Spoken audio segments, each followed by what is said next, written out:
Hello students, मैं केशव शर्मा स्वागत करता हूं आपका तेज एकेडमी यूट्यूब चैनल के अंदर। और आज हम पढ़ने जा रहे हैं क्लास 12th फिज़िक्स का चैप्टर नंबर 1 इलेक्ट्रोस्टैटिक्स। तो आइए शुरू करते हैं। देखिए, इलेक्ट्रोस्टैटिक्स क्या होता है, सबसे पहले तो दिमाग में यही आना चाहिए आपके, क्योंकि हम चैप्टर ही इलेक्ट्रोस्टैटिक्स पढ़ रहे हैं तो इसके बारे में हमें मालूम होना चाहिए। तो इलेक्ट्रोस्टैटिक्स और कुछ नहीं है, ये इलेक्ट्रिक चार्जेस की स्टडी है। ये दो शब्दों से मिलकर बना है, एक इलेक्ट्रो और एक स्टैटिक्स। ये दो शब्दों से मिलकर ये बना है। और इलेक्ट्रो से मतलब है हमारा इलेक्ट्रिक चार्जेस से, और स्टैटिक्स से मतलब है हमारा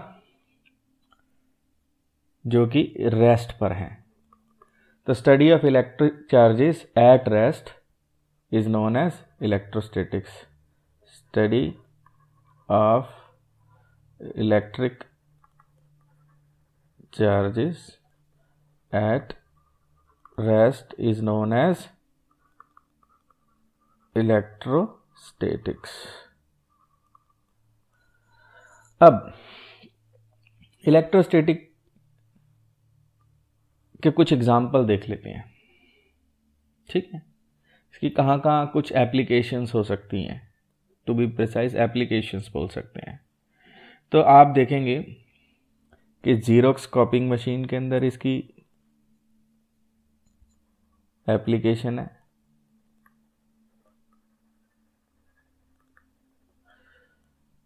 ठीक है। इनकी एप्लीकेशंस के बारे में पढ़ रहे हैं इलेक्ट्रोस्टैटिक्स की। तो जीरोक्स कॉपिंग मशीन के अंदर इसकी एप्लीकेशन है। दूसरी कोई इसकी एप्लीकेशन है तो वो है electrostatic loud speaker. Electrostatic loud speaker, ठीक। आपके चारों तरफ बहुत सारी आपने बचपन में गेम्स भी खेली होंगी, वो भी इलेक्ट्रोस्टैटिक से ही डील करती हुई थी, जिसमें आप कोई स्केल लेते थे, फिर उसको अपने हेयर में रब करते थे, उसको अपने हेयर से रब करते थे, और कुछ छोटे पीसीस आप पहले से रखते थे पेपर के। जब आप कॉम बिन पेपर के पीसीस के पास लेके जाते थे, तो जो कॉम था वो पेपर के पीसीस को क्या करता था, अट्रैक्ट करता था, और ये पीसीस क्या करने लगते थे, एक तरीके से हम उन्हें बोला करते थे डांस करने लगे, मूव करने लगते थे ये under the influence of this scale. तो वो भी एक तरीके से आप इलेक्ट्रोस्टैटिक्स की ही एप्लीकेशन कर रहे होते हैं, जाने अनजाने में ही सही। अब ज़रा इसी फिनोमिना को हम थोड़ा डिटेल में समझेंगे कि एक्चुअली में होता क्या था। तो देखते हैं, जब मैंने कहा कि हम स्केल को हेयर पे रगड़ते हैं तो इलेक्ट्रिसिटी पैदा होती है, और इस तरीके से जो इलेक्ट्रिसिटी पैदा होती है उसको हम क्या बोलते हैं, फ्रिक्शनल इलेक्ट्रिसिटी। क्या बोलते हैं इसको हम, फ्रिक्शनल इलेक्ट्रिसिटी बोलते हैं। और ये जो इलेक्ट्रिसिटी है ये जनरेट होती है किन्हीं दो बॉडीज़ को आपस में रब करने से। जैसे मान लीजिए मेरे पास एक ग्लास की रॉड है, ये क्या है, मेरे पास ग्लास रॉड है। मैं इस ग्लास रॉड को सिल्क क्लॉथ के साथ रब करूं, इन दोनों को मैं आपस में क्या करूं, रब करूं। रब करके जब मैं इन दोनों को सेपरेट करूंगा तो जो ग्लास रॉड है इसके ऊपर पॉजिटिव चार्ज आ जाएगा, और जो सिल्क है उसके ऊपर इक्वली नेगेटिव चार्ज जनरेट हो जाएगा।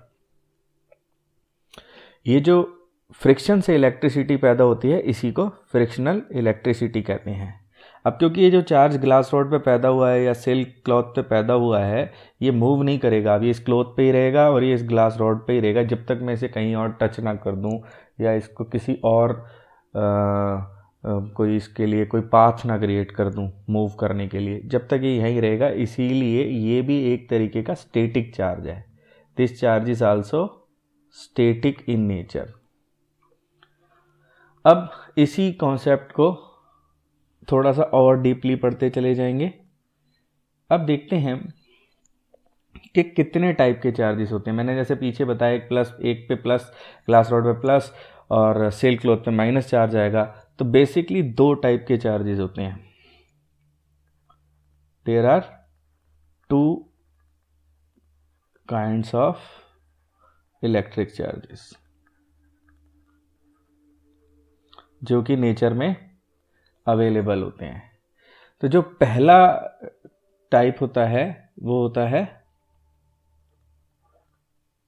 पॉजिटिव चार्ज, और जो दूसरा टाइप होता है वो होता है नेगेटिव चार्ज। ओके, ये जो पॉजिटिव चार्ज है, ये जो नेगेटिव चार्जेस हैं, ठीक है, इनके बारे में भी थोड़ा सा समझते हैं।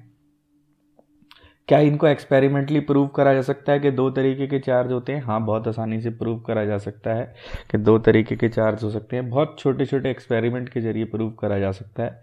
जैसे पिछले ही एक्सपेरिमेंट को अगर मैं दोबारा से करूं, मैं एक ग्लास रॉड लूं, उसको सिल्क के साथ रब करूं, तो उसके ऊपर एक तरीके का चार्ज आ जाएगा। ये क्या है? ग्लास रॉड है। और उसी तरीके से एक और ग्लास रॉड लूँ, सेम तरीके से उसको भी सिल्क के साथ रब करूँगा, तो उसके पे ऊपर भी पॉजिटिव चार्ज आ जाएगा। अब एक ग्लास रॉड को मैं थ्रेड से हैंग कर देता हूँ, लटका देता हूँ, और दूसरी ग्लास रॉड को इसके पास लाता हूँ, तो मैं ये नोटिस करूँगा कि जो लटकी हुई ग्लास रॉड है वो इस पास आती हुई ग्लास रॉड से दूर की तरफ मूव कर जाएगी। आई बात समझ में? तो इससे मुझे पता चलता है, क्योंकि ग्लास रॉड पे दोनों एक ही तरीके से मैंने चार्जेस डेवलप करे हैं, तो ग्लास रॉड ये वाली हो या ये वाली हो, इस पे इन दोनों पर एक जैसा चार्ज आया होगा। Let us call it positive charge. और मुझे एक बात पता चली कि पॉजिटिव चार्ज को पॉजिटिव चार्ज की तरफ लेकर जाओगे तो वो रिपेल करने लगते हैं। तो इस एक्सपेरिमेंट से मुझे क्या पता चला? Like charges repel each other. ठीक है,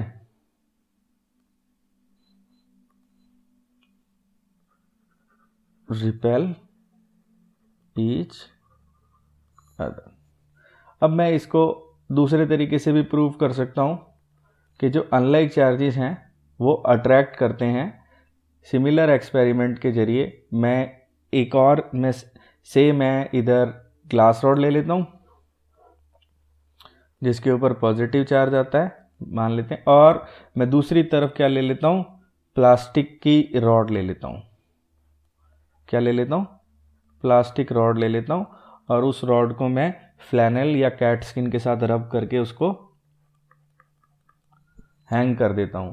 तो जो प्लास्टिक रॉड होती है उस पर नेगेटिव चार्ज आता है, तो मैं देखता हूं कि ये अगर दूर भी हो तो भी इसकी साइड अलाइन हो जाती है। तो इसका मतलब क्या है? अनलाइक चार्जेस क्या करते हैं?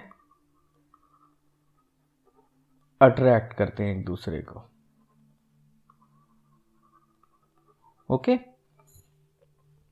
फिर इसके बाद देखते हैं, बड़ी छोटी सी थी, एक छोटी सी टेबल बना लेते हैं जिससे हमें याद रखने में आसानी हो कि किसके ऊपर पॉजिटिव चार्ज आएगा, किसके ऊपर नेगेटिव चार्ज आएगा। 2 कॉलम की टेबल है ये हमारी, कॉलम नंबर 1, एक हमारा कॉलम नंबर 2 है।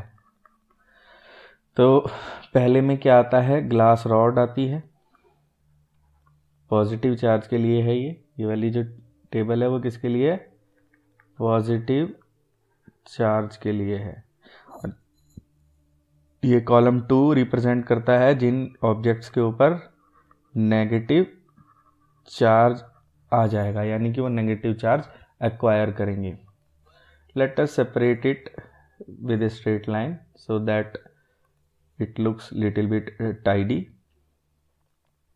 तो पहली चीज हमें ग्लास रॉड मिली। यहाँ पर दूसरी चीज जो पॉजिटिव चार्ज गेन करती है वो होती है फ्लैनल या कैट स्किन। अब मैं कहूँ कि मेरे पास कैट स्किन नहीं है, कोई और जानवर की स्किन होगी तो वो भी यूजुअली पॉजिटिव चार्ज ही लेगी। फिर इसके अलावा कोई वुलन क्लॉथ, अब देखो जो वूल है वो भी एक तरीके का फर ही है, जैसे कैट स्किन एक फ्लैनल, इसको स्पेशल नाम दे दिया है। अगर मैं वूल की बात करता हूँ वो भी एक तरीके का फर है, ठीक है ना। किसी के स्किन के ऊपर जो उसके हेयर होते हैं उसी से वूल बनती है। तो जैसे मैंने कहा था कि वूल हो, स्किन हो या फर हो, वो पॉजिटिव चार्ज लेगा। तो ये याद रखने में बड़ा आसानी रहेगी आपको। अब वूल कोई भी हो, वूलन कारपेट हो, क्लोथ हो, ठीक है, स्वेटर हो, वूल होगी पॉजिटिव चार्ज लेगा। अब इधर देख लेते हैं नेगेटिव चार्ज के लिए। नेगेटिव चार्ज में सबसे पहले तो आपने याद कर ही लिया है कि सिल्क, मैंने अभी एक्सपेरिमेंट पे बताया था आपको कि नेगेटिव चार्ज लेता है। दूसरा इबोनाइट रॉड। ये इबोनाइट रॉड होती क्या है मालूम है आपको? चलो अभी बताता हूँ। ये वल्कनाइज्ड रबड़ से बनी हुई होती है, हार्ड सॉलिड वल्कनाइज्ड रबड़ होती है। और तीसरी जो चीज़ हो सकती है, प्लास्टिक हुई, रबड़ हुई, ठीक है, ये सब चीज़ें भी नेगेटिव चार्ज लेती हैं। ये रबड़ ही है, इबोनाइट रॉड भी रबड़ ही होती है, बस ये वल्कनाइज्ड रबड़ है। ये क्या होती है? वल्कनाइज्ड रबड़। अब आप वल्कनाइज का मतलब जानते होगे, जिसके अंदर सल्फर ऐड कर दिया जाता है, ये वाली रबर है, इस सॉलिड हो जाती है, काफ़ी ठोस होती है, इसको एबोनाइट रॉड बोलते हैं। ये किस लिए बताया मैंने? अगर आपके प्रैक्टिकल में टीचर पूछ ले तो आप इसका आंसर कर सकते हैं, क्योंकि आप अक्सर उसको प्रैक्टिकल्स में एबोनाइट रॉड वगैरह का नाम सुनते आ रहे हैं, इनफैक्ट बचपन से सुनते आ रहे हैं, तो आपको एटलीस्ट ये तो पता होना चाहिए वो क्या मटेरियल क्या है, ठीक है। तो एटलीस्ट आपको और ज़्यादा कुछ नहीं, हज़ारों मटेरियल्स तो आप याद नहीं रख सकते, लेकिन ये जो टेबल मैंने बताई है इसमें 3 तो याद ही हो गए हैं इनफैक्ट, बस इसको कभी रिवाइज कर लीजिएगा, याद ही आपको हो ही चुके हैं एक तरीके से देखा जाएगा तो।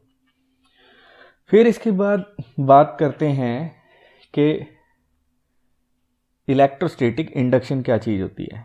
तो इसको हम यहीं फ़िलहाल नेक्स्ट पेज की तरफ चलते हैं, क्योंकि हमें थोड़ा सा स्पेस ज़्यादा चाहिए, और हम बात करते हैं इलेक्ट्रोस्टैटिक इंडक्शन के बारे में।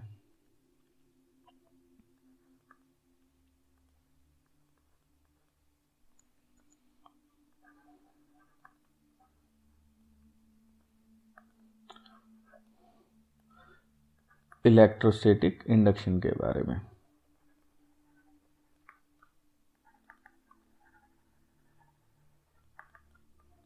होपफुली आपको मेरी राइटिंग बुरी नहीं लग रही होगी एटलीस्ट। मेरे पास ये फीडबैक तो है कि ज़्यादा अच्छी ना भी लगे, लेकिन बुरी नहीं लगती, इनफैक्ट अच्छी लगती है, लेजिट लगती है लोगों को। और अब बात करते हैं इंडक्शन। इंडक्शन का मतलब क्या है कि किसी, जैसे आपने वर्ड सुना होगा ना, इंड्यूस करना। तो इंड्यूस करना मतलब कुछ उत्पन्न करना, कुछ पैदा करना। अब इंडक्शन मतलब भी वैसे ही है, इलेक्ट्रोस्टैटिक इंडक्शन, यानी इलेक्ट्रो माने इलेक्ट्रिक चार्ज, स्टैटिक माने रेस्ट पर, इंडक्शन माने प्रोड्यूस करना, यानी कि इलेक्ट्रिक चार्ज जो कि रेस्ट पर है उसे प्रोड्यूस करना। कितनी आसान चीज़ होगी। इंडक्शन के बारे में ये ध्यान रखना, इंडक्शन यूजुअली बिना फिजिकल टच के होता है, तो इससे थोड़ी हेल्प मिल जाएगी आपको। अब ज़रा समझते हैं इलेक्ट्रोस्टैटिक इंडक्शन के बारे में। कैसे करेंगे हम electrostatic induction?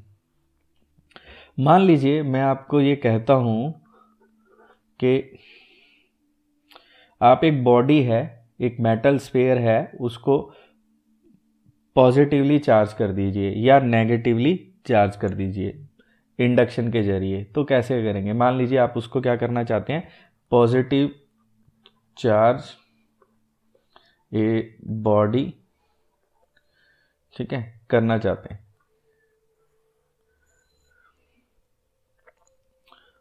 To give positive charge to a body, आप ये देना चाहते हैं तो कैसे देंगे?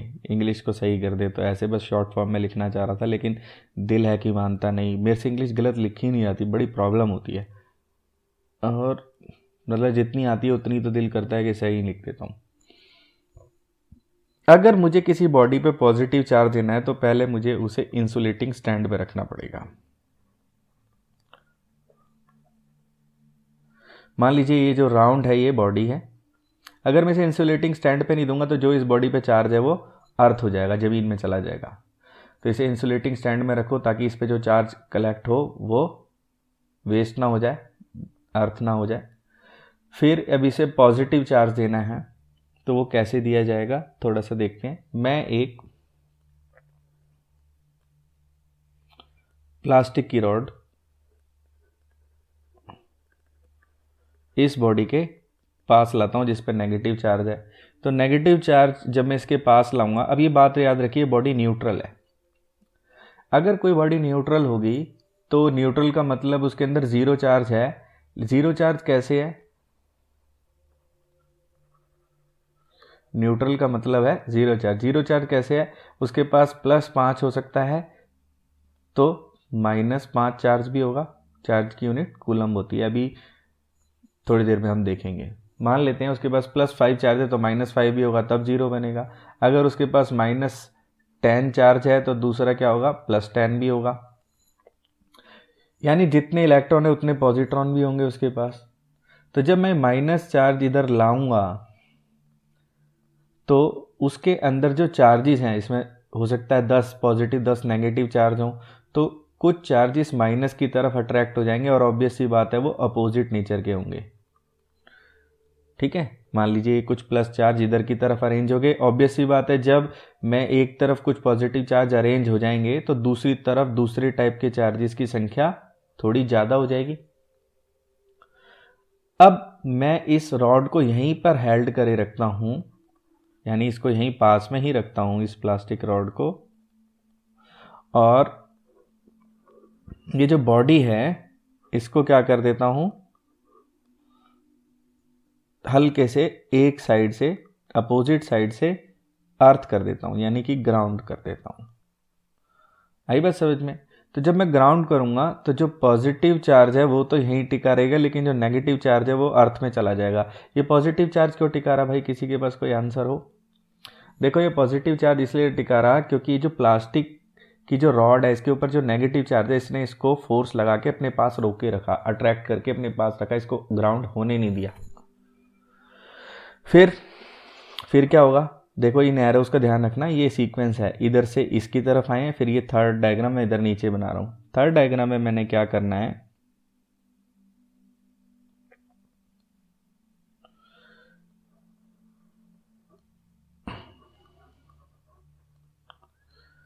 ये जो रॉड है इसको रिमूव कर लेना है। अब इसके अंदर कई तरीके से बनाया जा सकता है। इसको ऐसे कर लो, एक स्टेप और बढ़ा लो, इस रॉड को नेक्स्ट स्टेप में रिमूव कर देंगे। मैं इस रॉड को रिमूव नहीं करता, इस रॉड को अभी यहीं पर रखता हूँ। मैं इस ग्राउंड को रिमूव कर देता हूँ, तो ये जो चार्जेस हैं वो इस तरफ थोड़े से अलाइंड रहेंगे, दूसरी तरफ के नेगेटिव चार्जेस की संख्या अब कम हो चुकी है। फिर मैं क्या करता हूँ, नेक्स्ट स्टेप के अंदर इस रॉड को इस बॉडी से दूर ले जाता हूँ। तो क्या होगा, जब मैं रॉड को बॉडी से दूर ले जाऊंगा तो ये प्लस चार्जेस हैं, अब इनके ऊपर कोई फोर्स नहीं लगेगी। अब ये पास पास इकट्ठे हो रखे थे, इनके बीच में फिर से रिपल्शन हो जाएगी क्योंकि सेम टाइप के चार्जेस हैं, तो ये थोड़े थोड़े दूर होके इस बॉडी के ऊपर फैल जाएंगे और पूरी बॉडी के ऊपर पॉजिटिव चार्ज आ जाएगा। धीरे धीरे हम बहुत सारी डिटेल पढ़ेंगे। अब ऑब्वियस सी बात है, ये जाहिर सी बात है, अगर ये मेटल की बॉडी है तो अंदर चार्ज नहीं रहेगा, चार्ज उसके सरफेस पर ही आ जाता है। एक के बाद एक चीज़ को हम इसको अप्लाई करते चले जाएंगे और इस तरीके से हम फिज़िक्स सीखेंगे। फिज़िक्स आसान सब्जेक्ट है, फिज़िक्स पढ़ाना एक कला है और हर एक व्यक्ति को फिज़िक्स पढ़ानी नहीं आती, कब क्या कितना कैसे बोलना है। ठीक है, फिज़िक्स बड़े आसानी से समझ आ जाती है अगर सही समय पे सही बात बता दी जाए, और कई बार बातें छुपा भी ली जाए, वक्त से पहले ना बताई जाए। अब देखते हैं गोल्ड लीफ इलेक्ट्रोस्कोप के बारे में। ज़्यादा कुछ खास जानने की ज़रूरत तो, क्योंकि इस पे से क्वेश्चन शायद कभी आता भी नहीं है, लेकिन फिर भी थोड़ा सा पता रहे कि चार्जेस वगैरह के बारे में क्या एक्सपेरिमेंट हम कर सकते हैं, तो बड़े फ़ायदे की चीज़ है। 2 मिनट में कुछ बिगड़ेगा भी नहीं, तो इसको थोड़ा सा पढ़ लेते हैं। एनसीईआरटी में दिया भी हुआ है। मैं एक ग्लास वगैरह से बनी किसी जार की बात कर रहा हूँ, उस जार या बॉडी के अंदर ओके सो किसी ने थोड़े से चेंजेस कर दिए हैं और वो चेंजेस क्या हुए हैं, कोई बात नहीं।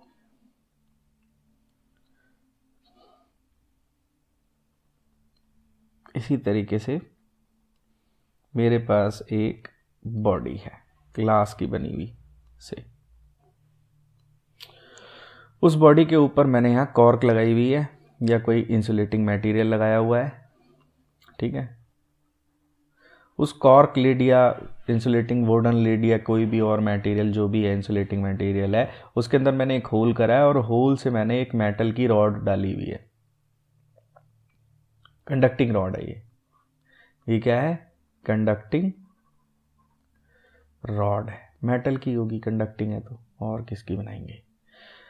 फिर मैंने नीचे बहुत पतली पतली 2 मैट गोल्ड की लीव्स यानी इतनी पतली शीट समझ लो कि वो पत्ते जैसी नज़र आए, वो मैंने 2 नीचे डालनी है, ठीक है।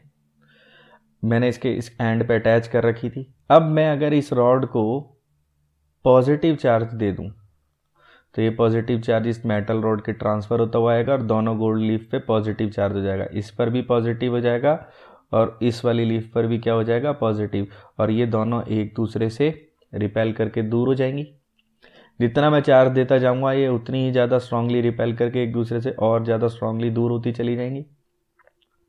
अगर मैं इस रॉड को ग्राउंड कर दूं तो सारा का सारा चार्ज ग्राउंड में चला जाएगा, ये दोनों की दोनों लीफ क्या हो जाएंगी, न्यूट्रल हो जाएंगी और ये आपस में चिपक जाएंगी, यानी क्योंकि अब इनमें कोई चार्ज नहीं है तो रिपल्शन नहीं होगी और ये एक दूसरे के पास आके एक दूसरे से अटैच होके बिल्कुल चुपचाप चिपक जाएंगी। तो इससे ये गोल्ड लीफ इलेक्ट्रोस्कोप है, ये बताता है कि इलेक्ट्रिक चार्ज जो है वो किस तरीके से बिहेव करता है और चार्ज के बारे में एक छोटा सा ये एक्सपेरिमेंट है, बस और कुछ नहीं है। फिर इसके बाद जो अगली चीज़ आती है वो यहाँ से एक्चुअली में चैप्टर थोड़ा सा शुरुआत होती है, तो उसमें आते हैं प्रॉपर्टीज ऑफ चार्ज।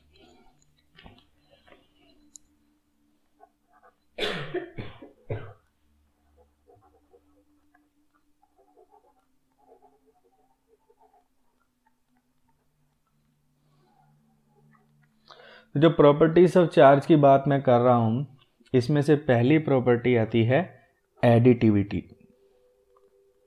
एडिटिविटी एक प्रॉपर्टी है चार्ज की, वो ये कहती है कि एक बॉडी पर जितना चार्ज दिया गया है, ठीक है, मैंने उस पर फिर दोबारा चार्ज दिया, थोड़ा एक्स्ट्रा दिया, फिर दोबारा लिया, फिर दोबारा दिया, फिर दोबारा दिया, फिर दोबारा चार्ज दिया, ऐसे जितनी बार भी मैं उस बॉडी को चार्ज दूंगा वो पिछले चार्ज में ऐड होता चला जाएगा विद इट्स एल्जेब्राइक साइन। यानी कि जैसे मैंने निकाला है तो इट कैन बी नेगेटिव, मैंने पॉजिटिव चार्ज दिया है तो पॉजिटिव, नेगेटिव चार्ज दिया है तो नेगेटिव, तो उन सबको उनकी पोलैरिटी के साथ ऐड करना है। जैसे एक बॉडी है मेरे पास, अजीब से शेप की ये बॉडी, इसके ऊपर मैंने पहले चार्ज दिया इस बॉडी को Q1, ऑब्वियसली बात है प्लस था। फिर मैंने इस बॉडी को थोड़ी देर बाद चार्ज दिया Q2 जो प्लस था। फिर मैंने इस बॉडी को चार्ज दिया -Q3। फिर मैंने इस बॉडी को चार्ज दिया -Q4। तो इस बॉडी पे टोटल चार्ज कितना हुआ, जो टोटल चार्ज है वो हो गया Q1 plus Q2 minus Q3 minus Q4। जाहिर सी बात है कि with it sign charges add हो गए, और क्योंकि वो सिंपली ऐड हो जाते हैं विद इट साइन जो उसके रिस्पेक्टिव साइन है, तो इसी चीज़ को बोलते हैं एडिटिविटी ऑफ चार्ज। फिर देखते हैं दूसरी चीज़, दूसरी प्रॉपर्टी क्या है। दूसरी प्रॉपर्टी है क्वांटाइजेशन ऑफ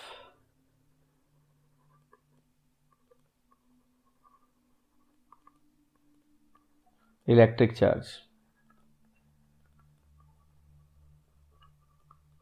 देखिए इसके बारे में हमें क्या समझना है, इसके बारे में आप ऐसे समझ के चलिए, मान लीजिए कि एक केले के टुकड़े नहीं हो सकते। ऐसे तो आप उसे चाकू से काट सकते हैं, लेकिन मान लीजिए कि कोई एक सब्सटेंस है, केला छोड़िए, आप एटम ले लीजिए। आपने यही सुना है ना कि एटम से छोटे टुकड़े नहीं हो सकते, तो आप इसको एटम ही मान लीजिए। अब मैं चाहता हूँ, मेरे पास बहुत सारे एटम हैं, आप मेरे से चाहते हैं एटम लेना, तो मेरे पास आते हैं, मेरे से कहते हैं भैया एटम चाहिए। मैं कहता हूँ ठीक है भाई ले ले, कितने चाहिए? कहते हैं आपके पास अब एक ऑप्शन है, आप कह सकते हैं कि नहीं यार मेरा मन बदल गया, मैं एक भी नहीं चाहता। मैंने कहा कोई बात नहीं भाई, एक भी मत लो। आप कहते हैं मैं 5 चाहता हूँ, तो मैं 5 एटम आपको दे सकता हूँ। आप कहेंगे 10 चाहता हूँ तो 10 दे सकता हूँ, 15, 20, 18, 17, जितने चाहें आप तो एटम ले सकते हैं। लेकिन आप, क्योंकि एटम से छोटी चीज़ पॉसिबल नहीं है, एटम लेंगे तो एटम ही मिलेगा, एटम को डिवाइड नहीं कर सकते। हम इस बात में मान के चल रहे हैं, एज्यूम कर रहे हैं हम इस बात को, हालांकि बाद में साबित हुई कि गलत है, लेकिन अभी भी इस बात को मान रहे हैं, इस चीज़ को समझने के लिए कि एटम को डिवाइड नहीं करा जा सकता। तो हम ये जानते हैं कि एटम को डिवाइड नहीं करा सकता, यहाँ पर ये मान के चल रहे हैं। और अगर आप मेरे से कहेंगे कि मुझे 15.5 एटम दे दो, तो क्या ये पॉसिबल है? क्योंकि एटम को तो डिवाइड कर नहीं सकता, तो आप या तो 15 एटम ले सकते हैं या 16 ले सकते हैं। 15.5 एटम लेना पॉसिबल नहीं है। ऐसे ही चार्ज का भी सिस्टम है। चार्ज की एक मिनिमम क्वांटिटी होती है, यानी कि अगर मैं चार्ज की बात करूं तो उसकी एक मिनिमम क्वांटिटी है जो कि किसके बराबर होती है? E के बराबर होती है।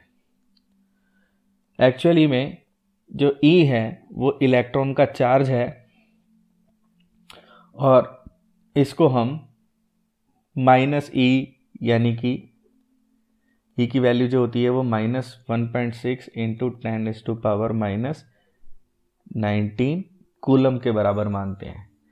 यानी कि अगर मैं किसी को चार्ज ट्रांसफ़र कर रहा हूँ तो हो सकता है उसको 1 इलेक्ट्रॉन दूँ, 2 इलेक्ट्रॉन दूँ, 3 दूँ, 4 दूँ, 5 दूँ, लेकिन ऐसा तो नहीं हो सकता 5.5 दे दूँ। जाएगा तो पूरा जाएगा, नहीं जाएगा तो नहीं जाएगा। इसीलिए जब भी किसी बॉडी के ऊपर चार्ज होगा तो वो इस E का एक मल्टीपल होगा, यानी कि एक E, दूसरा E, तीसरा E, चौथा E, ऐसे पॉसिबिलिटी है। और इस सब से मिलकर जितनी बार ये E जुड़ेगा उतने टाइम्स E होगा।